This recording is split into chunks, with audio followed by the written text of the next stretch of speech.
Hello, I'm Waqar Rizvi, and this is Scope. After a bloody election campaign where the opposition was pushed to the wall, Bangladeshis are going to the polls today. Sheikh Hasina, the incumbent, is confident of securing a third straight term, as the united opposition leader Kamal Hossain has called for the state to be recovered from the usurper. Claims of vote rigging by the opposition and journalists have further marred the possibility of a free and fair election. In fact, just coming into this recording, we're getting reports of Jamaat-e-Islami and 35 candidates of the opposition boycotting this election. Let's discuss all of this a bit further with our guest who is joining us live now. He's Abdul Rahman Khan, who is a journalist and analyst who is joining us live now from the Bangladeshi capital, Dhaka. Abdul Rahman, thanks for joining us. What do you make of how the election campaign has been so far in the lead up to this day? Abdul Rahman? Meanwhile, there had been a lot of violence, pre-poll violence. It happened that almost 6 persons were killed, many injured. And this time, that after 5 years of a controversial election in 1914, we are having this election mostly participated by all the major political parties. Mm-hmm. But the situation is still like that, the opposition blaming the government who is holding the election, keeping the Prime Minister and the Parliament alive. And police is acting against the opposition in a manner that there had been a lot of arrests, large-scale arrests. Even 17 candidates have been arrested on previous cases. So, Abdul Rahman, if I can ask you, do you believe that these elections are free and fair? Actually, this is a participatory election, but people are very much anxious that whether they could go to the election camp, vote and cast their vote properly. Because the ruling party and even the police has asked the people if they want to cast their vote in favor of the ruling party symbol vote, then they will go to the vote center. Otherwise don't go. We will have face trouble. So you understand what is the situation now? Yes. So what does this mean then for Bangladeshi democracy then, Abdul Rahman? Because you said it is participatory, but at the same time, the opposition is very weak, isn't it? Yeah, but different opposition groups have joined together. That is a very strong point. But the ground level reality is that they are not getting so much headway. And today, 15 human rights organizations, including the Asian Observer Group, they have expressed their concern and doubt that it will not be a free, fair election. So why do you think, Abdul Rahman, that the violence did not stop even with the army being on the streets? The army is yet to take their step, but they have assured, the army chief today has assured that they will make a peaceful environment. But in every village and every ward and every area, there is no army. And it is being ruled by the ruling party, the police and their hoodlums. So then, Abdul Rahman, at the same time, when we talk about the Awami League has done some good things for Bangladesh, of course. People talk about the economy, for example. Do you think that the economy will do good if Sheikh Hasina wins? Actually, the economic progress, it does not matter with the government. If there is a military government, a non-democratic government, still there are some development. So development is not always an indicator or an alternative to democracy. So economic progress is always there in everywhere. But people need a good environment, a good governance, a peaceful and a corruption-free society. So in that case, people are surely they want a change. And if they get the opportunity, they will definitely make a change. So at this time, then, when we talk about these elections, there's also the issue of observers, election observers. You mentioned the Asian Network, I believe, earlier as well. So the Asian Network for Free Elections, its observers didn't get visas or had delayed visas for these elections. Why do you think the government is trying to block observers from coming into the country? Very simple. They don't want to show the world that what they are doing here. But you know, in this age of electronic, internet, satellite, and social communication, information will spread.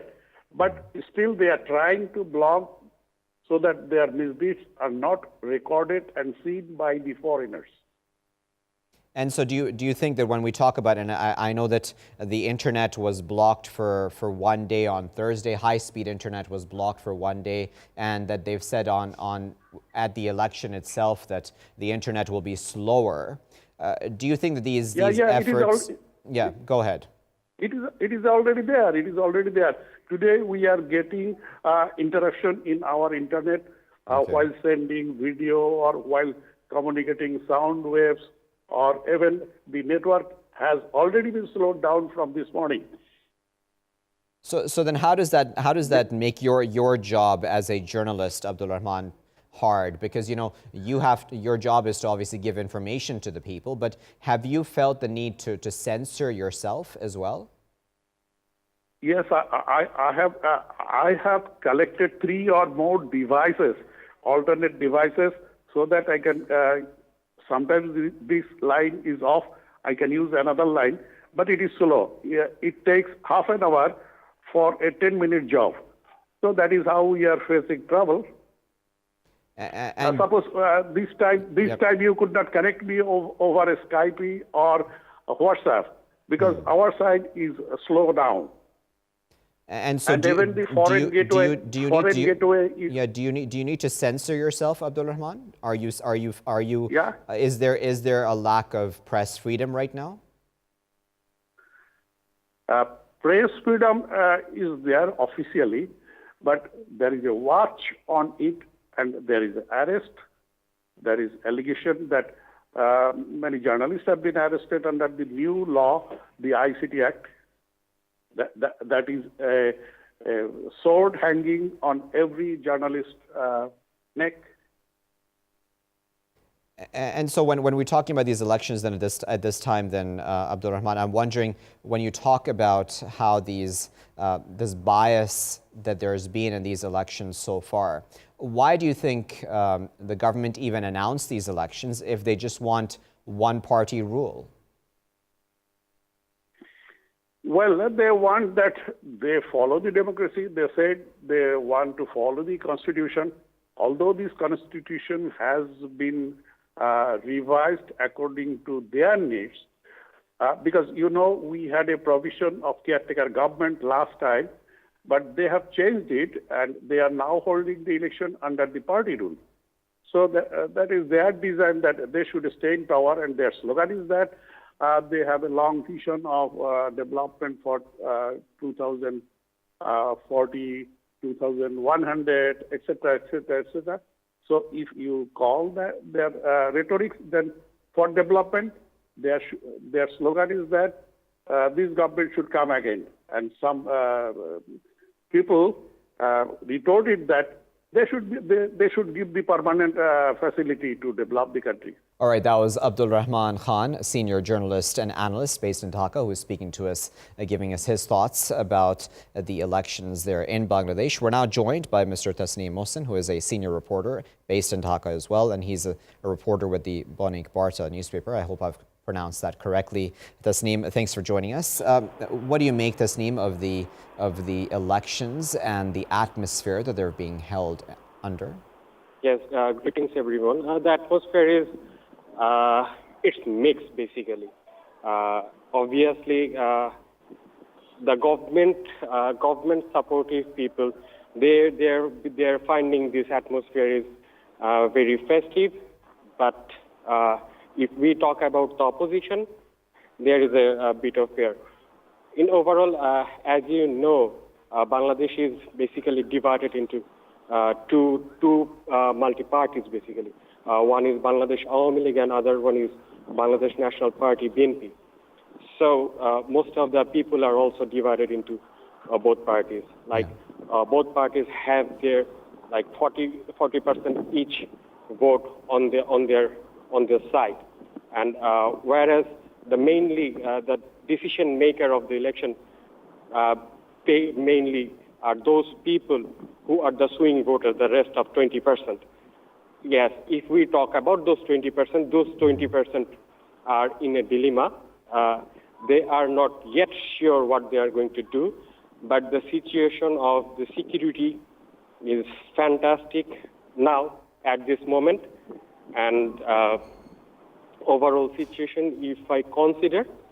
But then I wonder, Tasneem, you said Bangladesh is ready to cast its vote, but then if we look at what's happened in this election campaign with the violence towards opposition candidates, you know, the motorcade of Kamal Hussein being attacked, for example, other, you know, rallies of the opposition being attacked. There have even been a few deaths along the way as well. That all makes for a very negative outlook, doesn't it? And it obviously brings up worries, as you well know, on the part of human rights groups about how free and fair these elections really are.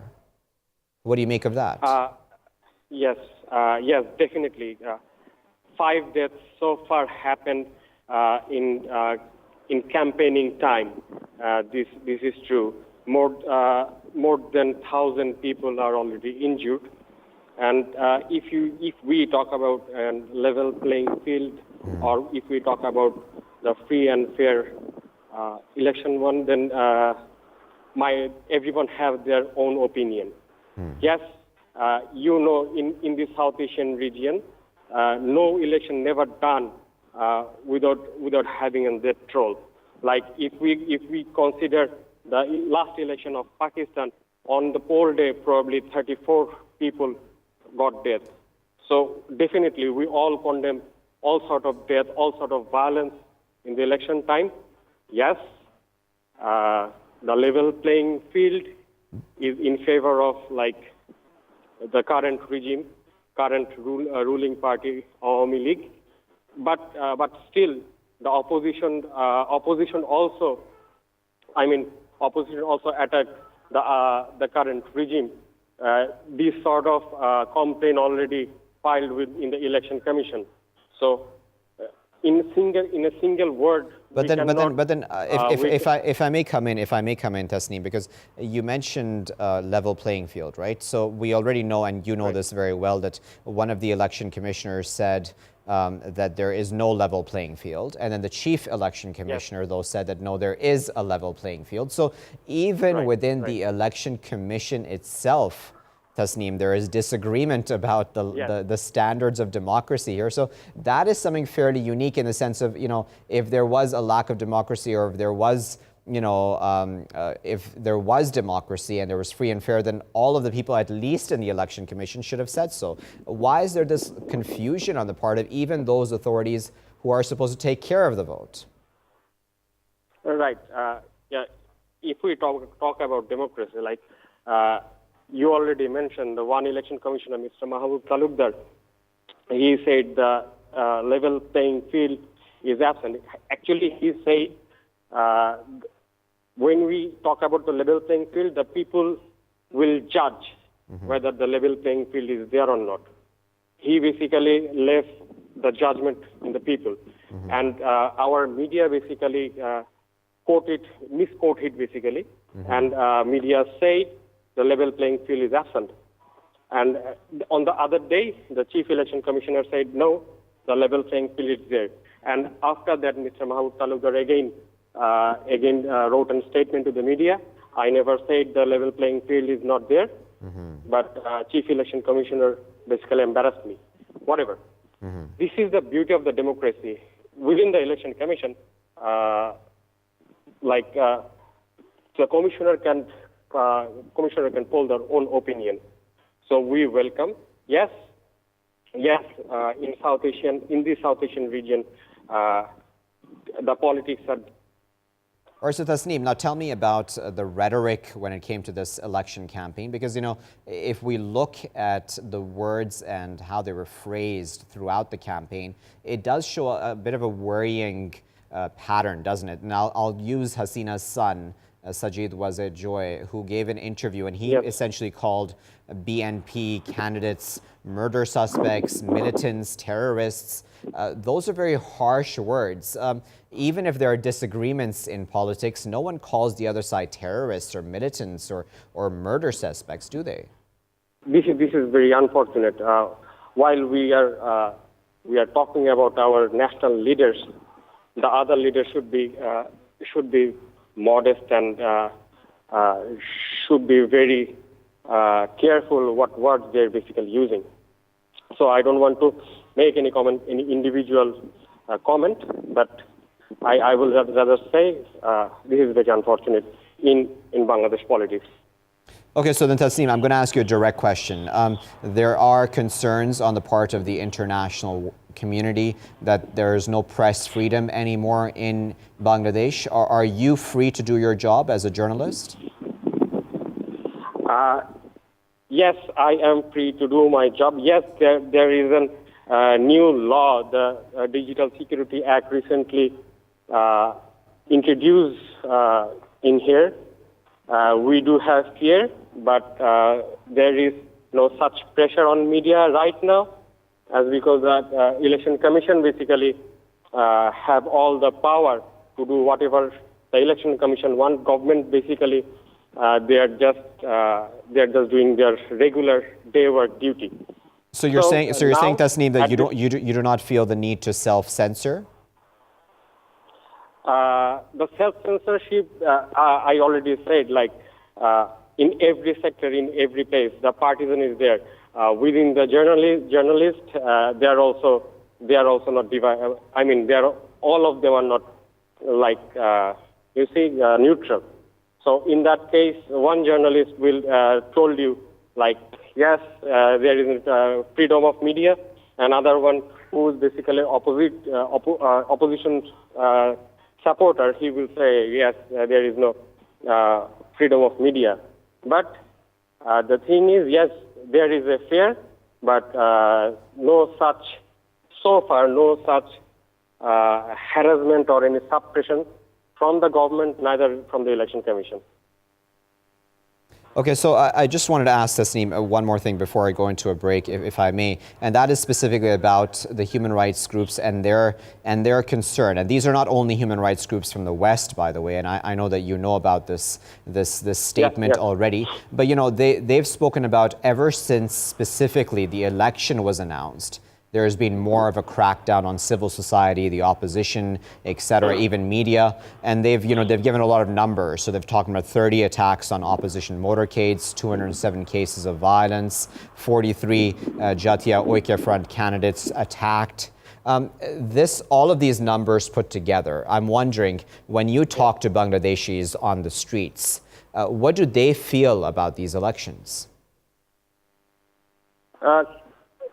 When we talk to the local people or the mass people, we basically get, seriously, the both sort of comment. Some basically said, yes, the election is free and fair, and others will say definitely the government is suppressing.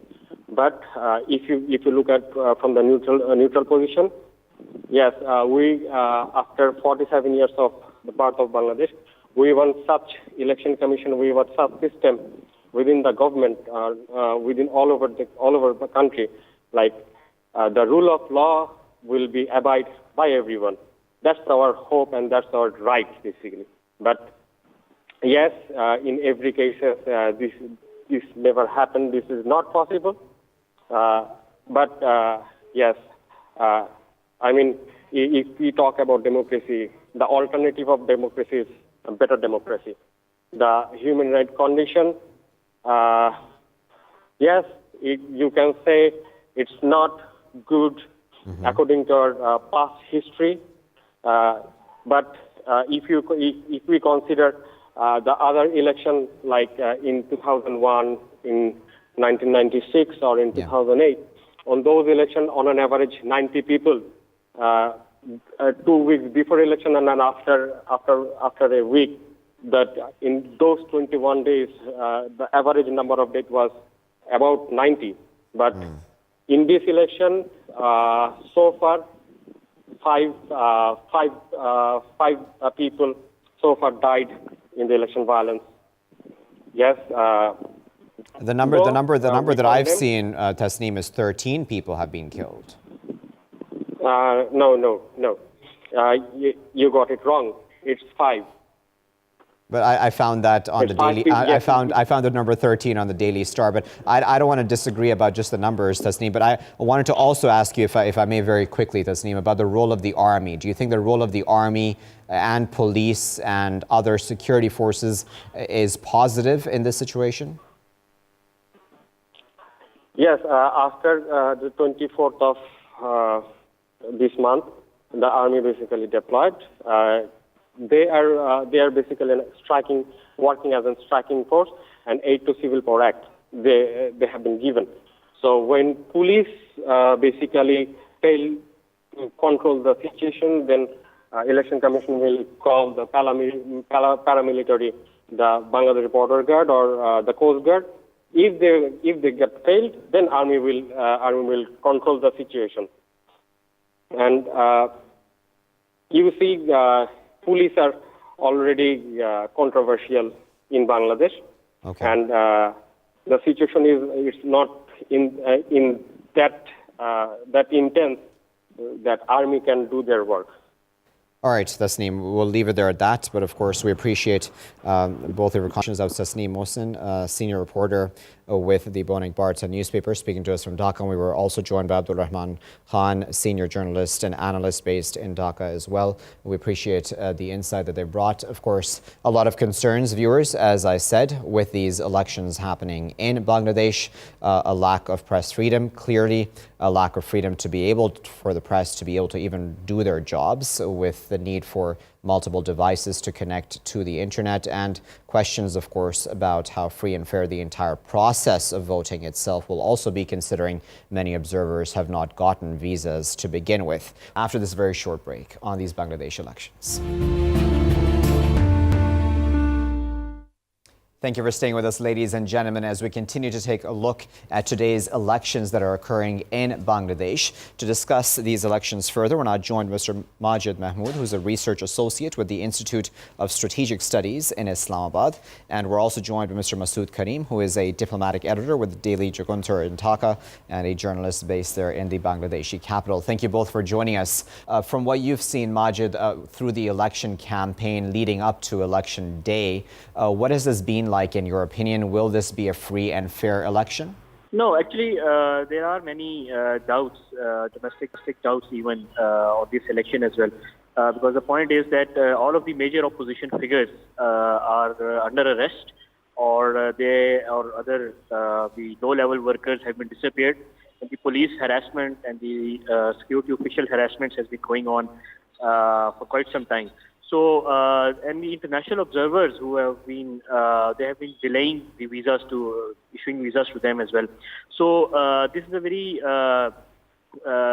dubious, you can say, election process. And there are many, in terms of perceptions and reality also. The elections of being free and fair, they are in highly doubt. Right. So when you look at democracy overall then in Bangladesh right now, Majid, what is your assessment of it? Why exactly is this becoming a one-party state? Well, there are several domestic and international reasons. But the main international or global reason is the major power politics. And we can sense that US and India, especially India, they want the current government, incumbent government, to stay in power because they are very much aligned with the current regime of Sheikh Hasina. So therefore, it is in their interest that there should be a system or a democratic system where this government, the current government, has no resistance to its rule. So therefore, they have backed the Sheikh Hasina's government, haven't condemned them or applied any sanctions of gross human rights violations there as well. Domestically, I think there are certain factors as well. The opposition was divided, wasn't able to gather a joint platform. And then the major opposition, then there was a major crackdown, of course, that led to the arrest of all the major opposition leaders, be it the Islamic parties or the secular parties. So that is there, but I won't say for now that Bangladesh is moving towards a one-party role. I think it would be more of the dominant by the Sheikh Hasina's government, but the other parties would not simply disappear, and they would put up a fight to that end. So it's not going to be a classic one-party rule. Okay, let me try to go back to Masood Karim, journalist who's joining us live once again from Dhaka. Masood, tell us what the situation is like as we're speaking right now. In Dhaka, the situation is quite peaceful. Outside Dhaka, we are getting some information about violence. In Dhaka, there is no problem. Everywhere is very peaceful. The polling will end within few hours, maybe half an hour. It will be closed, and the vote counting will start. And it seems to be a very easy win for Sheikh Hasina's government, because apparently some of the opposition candidates, opposition BNP candidates, has pulled out from their contesting, and other places also dominated by ruling Awami League. So it seems very easy win for Sheikh Hasina. Masood, what do you make of the accusations that in Chittagong and in other such places there has been already vote rigging, where ballot boxes were already full even before the voting began? We have not got detail about the outside of Dhaka situation, but we are getting some information of violence. So far, we have heard nearly 10 people have been killed because of the violent situation. And if you think the average of violence in last 2014 election, there were 157 people were killed. So in an average, it is the level of the violence in Bangladesh context.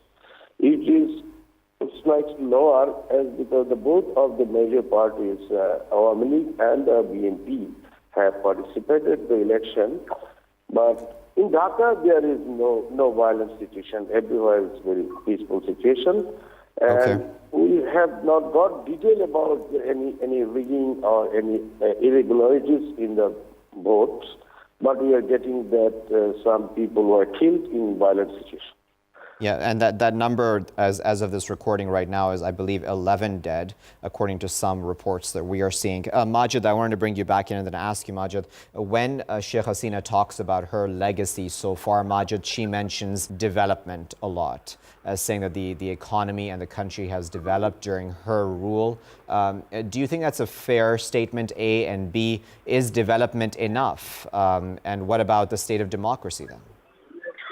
Yes, she has been boasting about the 6% growth rate in Bangladesh under her government.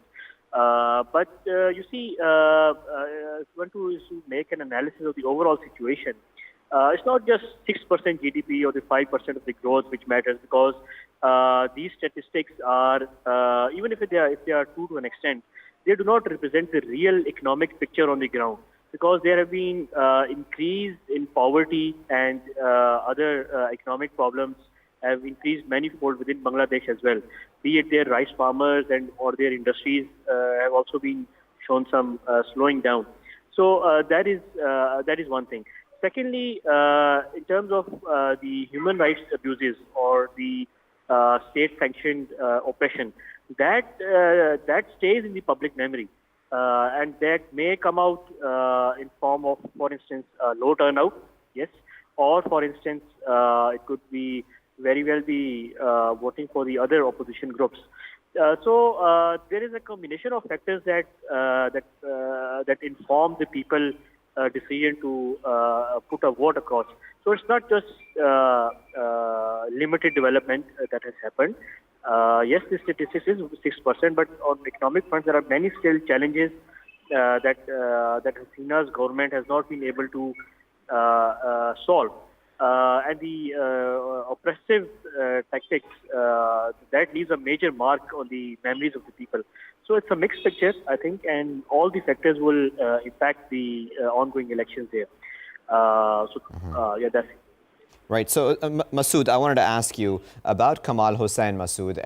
Do you think that he has genuinely a chance right now against Sheikh Hasina? And if not, why hasn't the opposition been able to be more successful under his leadership? I don't think that Kamal Hussain will be right now a very successful opposition because he is the leader of a minor Ganaforum party, a small party, but the opposition BNP party has joined with the alliance, so it is a big alliance, but BNP's organizational capacity now is not that much good because the BNP leader Khaleda Zia in jail, and her son Tariq Rahman is outside of the country. Tariq Rahman is living in London, and other every grassroots organization, they are not in a very good shape that to counter the Sheikh Hasina's Awami League. So Awami League is very, very strong at this moment. So at this moment, Kamal Hussain had no that much organizational capacity to counter the Sheikh Hasina's government. And in other hand, Sheikh Hasina has done a massive development in the country, particularly the infrastructure sector. If you look at the Padma bills, which refused the World Bank to build, but Sheikh Hasina has shown the capacity by starting with this by own financing and other infrastructure in Dhaka city. If you look at the many flyovers, the metro rail systems, and networking, and also for a long time, or for 10 years, there are 6% growth rate. But Masood, if I may interrupt you, Masood, is it enough, do you think, in your opinion, for there to be development but not human rights? The human rights situation in an average in every government, they're almost the same. If you look at the BNP time, or Ershad time, or Sheikh Hasina's time, it's also in average of the South Asian context, in Bangladesh context. If you look other countries, the same, almost same. It has not drastic deteriorate or drastic change so far. But I don't think the human rights situation has been drastically deteriorated at this moment. It's the same almost. Every government had their own way to work. Okay, so Majid, I wanted to pick up on that last statement. I wanted to ask you, what do you make of the human rights situation in Bangladesh? Do you think it has worsened? Yes, of course it has worsened. But I also agree with Mr. Masood, your correspondent, that the overall human rights situation has not been ideal in most of the other governments as well. But what differentiates this government of Hasina Wajid, because it has taken the violence to a next level on the streets. It has, arrested many young people, young students. There was a student movement a couple of months back in Dhaka. And then there is an Islamist polity which has been brutally crushed rather than mere harassments that were going on in the previous times. And on the crackdown on opposition figures as well, this has also risen to the new levels as opposed to the previous governments. So yes, the record of the Sheikh Hasina's government is very bad. And but there is no international scrutiny to that. That's also a dilemma because of the strategic interest of the United States and China and India as well. So in that region of Bangladesh. So overall, there is a negative score. Okay, so what we'll do now is we'll just go into a very short break, and we'll thank Masood Karim, a journalist who is live from Dhaka. Masood, we appreciate you reporting for us. I know it's been a busy day for you and will be a busy day going forward. Majid, do please stay with us. We'd like to continue the conversation with you after this very short break on these Bangladesh elections.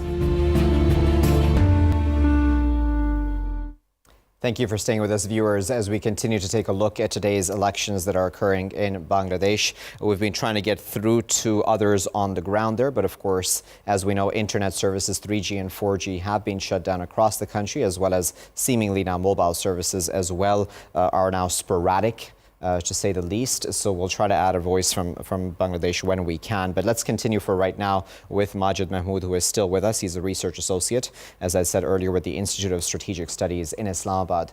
Majid, one of the issues that comes up when we talk about Bangladesh is essentially what's been called the issue of the battling begums, where its power has always shifted from Zia to Hasina or vice versa in the past.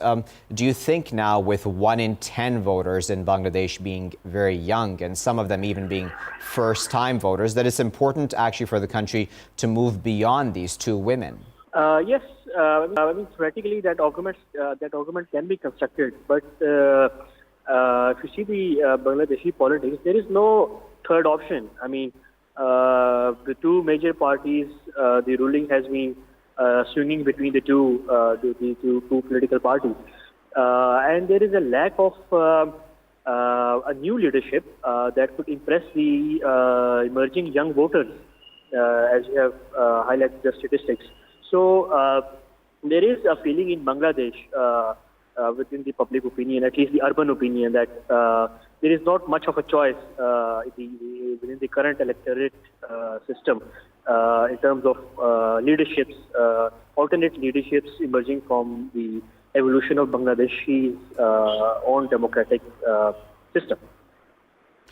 So I wonder then, when we're talking about these elections as they're occurring right now, I wonder how you see the situation vis-a-vis rigging and otherwise.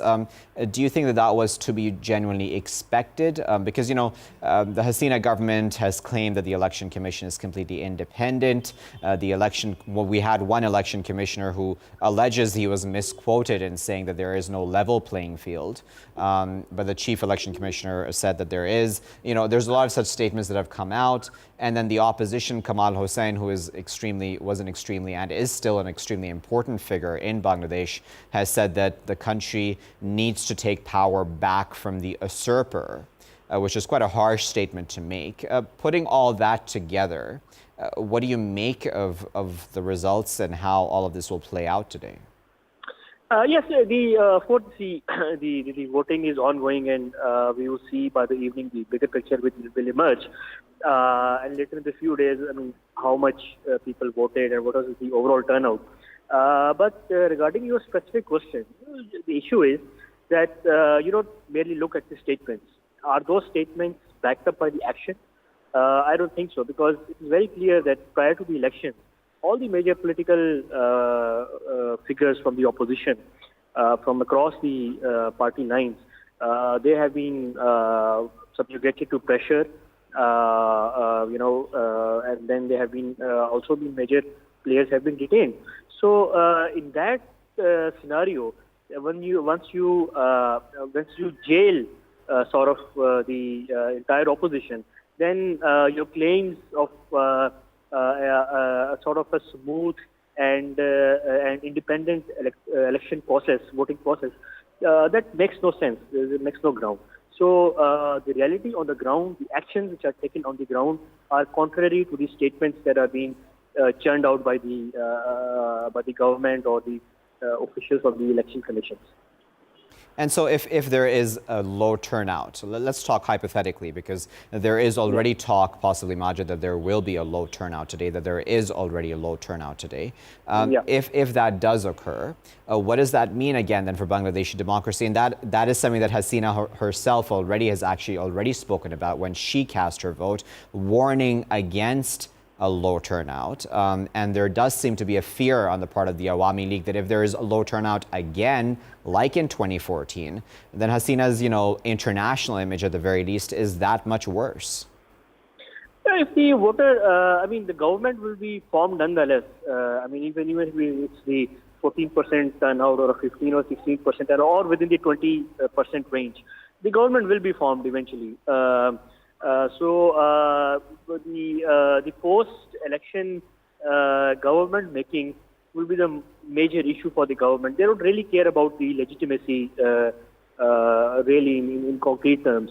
And then they would see what opposition has, what plans do they have to exploit the situation, or would she? There is also a possibility that she could move towards making deal, probably a new deal with the opposition parties. Because what happens is that when there is a low public turnout, then the incumbent government does approach towards the opposition and try to make some sort of a deal, try to relax their pressure, yes, and make things that could build up their legitimacy. Because at the end of the day, if the other political parties or the other political groups or religious groups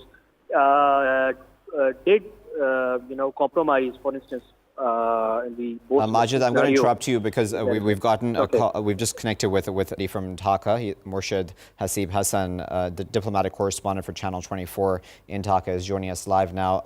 Murshid, we had a hard time getting the line to you. Just tell us about what the situation is like right now, where you are. Waqar, first of all, I'm out of Dhaka. Okay. I went to the southern part, and I traveled nearly 1,000 kilometers to cover the elections from 2016 till now. So what I've seen that people had a festive mood for the vote, and they went very early to vote to the booth and their located booths. So the number of voters, if you compare as male and female, I've seen the number is on this. If you count as the females, that's higher. But on the male section, it's pretty lower in the morning. So till midday, the number of women voters were higher, and the male were a little less. But after that, there was a little chaos regarding some places. Like 2014, we had seen a lot of chaos, fires striking on the road, even in a very rural area. Like 500 miles away from Dhaka. But this time, I myself covering and observing the election. So I haven't seen that kind of road strikes, fires on the streets. Murshid, I'm sorry to interrupt you, but I wanted to ask you, Murshid, if you allow me, about accusations of vote rigging. There are some international media that are reporting on the fact that in places like Chittagong, independent journalists have seen full ballot boxes before the voting even began. Have you heard anything about that? I have heard several complaints such like this. I tried to went to that particular booth and try to look at the booth. But when I went there, I found it completely empty, not opposition or opposition. I haven't seen anybody. I have seen the striking forces and the law and order people standing in front of the booth, and it's been closed. That's few, not very good numbers, but few numbers. And there were few complaints where some voters said that their vote would be casted before they arrived at the booth. So there were some, but if you compare the whole scenario of the casting of the till now, that's maybe 20% or less than that. I can really figure out the number because I'm moving some places and different places. But yes, there are some complaints. I cannot deny on these issues. We appreciate all of our guests' insight, and of course for those journalists and their reporting for us as well. We were joined by Majid Mahmood, Research Associate at the Institute of Strategic Studies in Islamabad. We were earlier joined by Masood Karim, Diplomatic Editor at Daily Juguntur Dhaka, and we were also joined by Murshid Hasib Hassan, Diplomatic Correspondent of Channel 24 speaking to us 1,000 kilometers away from the Bangladeshi capital, Dhaka, reporting on the elections as they're happening today. So viewers, we've spoken there about the many challenges that Bangladeshi democracy faces today and in the lead up already to these elections. Will Sheikh Hasina, as most analysts would say, win a third straight term in office, her fourth total straight term? And that would that mean for one-party rule, possible one-party rule that is, in the country and any viable opposition? We'll keep a very close eye when the results come out and what all of this means for Bangladesh going forward. Thanks for watching, though. I've been Waqar Rizvi, and this has been Scope.